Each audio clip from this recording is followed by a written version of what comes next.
Welcome. My name is Evan Branken. I'm coordinator of youth ministry here at Our Lady of Victory Catholic Church, and this is Adulting 101.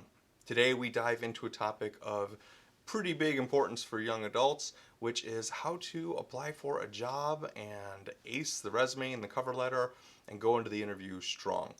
Joining us as our guest speaker is Matt Bruneau, who is a former HR professional who is also parishioner at Our Lady of Victory. Before we dive in, is there any kind of advice or warnings you want to offer?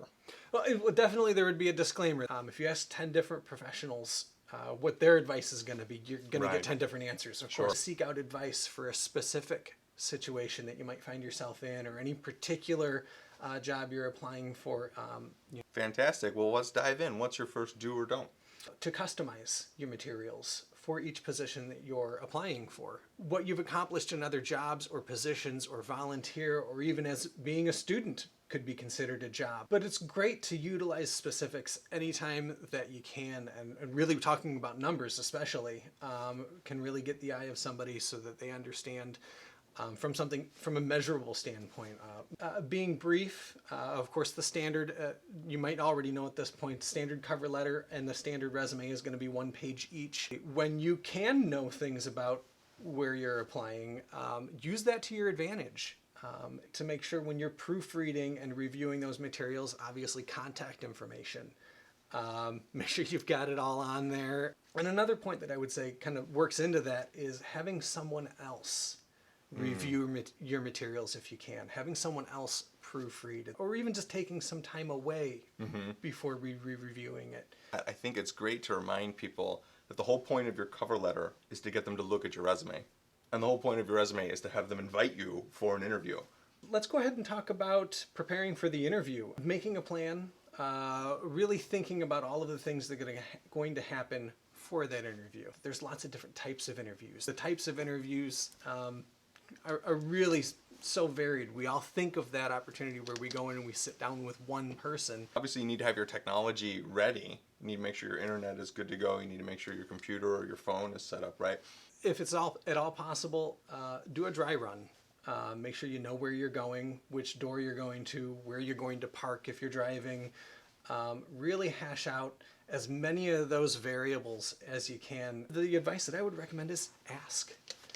When you're setting up that time, and if you forgot to ask, because if you're like me and you forgot, I always forget, call them back. And it shows that you are on top of your game, that you are interested and that you are engaged. Something that we always did was asked for feedback from everyone that the interviewee interacted with, finding out how did they treat that person, how did they treat the other people they interacted with that day, is going to be something that a lot of organizations do. So even if they might not, as soon as you're there, it's on. Ones that are easy to overlook, leaving your phone behind. Or at least making sure that it's completely powered down. But when an organization is interviewing you, they're interviewing you. On the actual mechanics of the handshake, reach for the wrist. We can demonstrate here if you like. It's going to keep them from gripping too soon. At least when it comes to using names, you're going to use a formal name, Mr., Ms., and so on, or any other professional titles, until you're asked to do otherwise. You're interviewing the organization as well. You're interviewing how this manager treats other people around them. You're interviewing how do they behave, and how does that fit for you. Definitely spend time researching those, especially if you know what the position is and what industry it's in. You can find a lot of good advice. You talked about telling stories. And again, that's one of those pieces that can be important in any part of the process. Write those things down. Sometimes just physically writing something out will give us better memory recall when it's time to put it verbally. Be honest.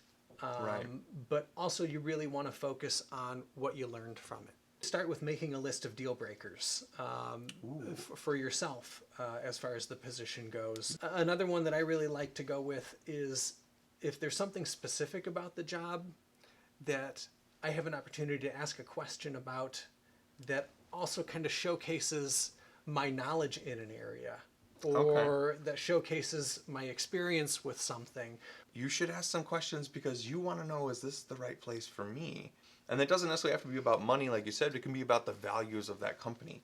How do they treat their people? Let's touch on the illegal questions. Yeah, absolutely. This is definitely an area that you want to have done your research because, again, it's going to be nuanced. It's going to depend on potentially the position. How would you handle someone who asked you an illegal question in an interview? It gives you the opportunity to redirect that conversation in terms of how can I tell you as related to this job. But with regards to sexual orientation and gender identity, those are really location specific.